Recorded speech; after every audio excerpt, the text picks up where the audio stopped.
একজন গোয়ালা ছিল।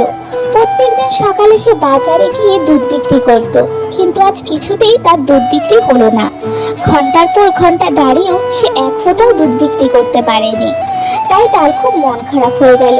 বিকালে সে দুধ না বেচেই বাড়ির দিকে রওনা দিল। পথে হাঁটতে হাঁটতে সে খুব ক্লান্ত হয়ে পড়ল, তাই একটি বিশাল গাছের নিচে বিশ্রাম নিতে লাগলো। কিছুক্ষণের মধ্যেই সে ঘুমিয়ে পড়ল। ঠিক তখনই একটি বিষাক্ত সাপ গাছের ফাঁক থেকে বেরিয়ে এসে চুপি চুপি সে দুধের মধ্যে বিষ মিশিয়ে দিল। গোয়ালা তো কিছুই টের পেল না। ঘুম থেকে উঠে হাঁড়ি নিয়ে সে সোজা বাড়ির দিকে রওনা দিল। বাড়ি এসে সে তার খুশি মনে পায়েস রান্না করলো। যখনই সে পায়েস খেতে যাবে তখনই তার পোষা পাখিটি আসলে গোয়ালা সেই পাখিটিকে পায়েস দিল। পাখিটি সেই পায়েস খেয়ে বমি করতে করতে মারা গেল। পোষা পাখিটির এমন অবস্থা দেখে গোয়ালা খুবই কষ্ট পেল।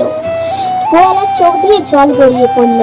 কিন্তু দুঃখের কথা কি জানেন, এইখানে গল্প শেষ হলেও সে এখনো আপনাদের লাইক এবং সাবস্ক্রাইবের অপেক্ষা করছে। একটা লাইক দিলে তার মনটা একটু ভালো হয়ে যাবে।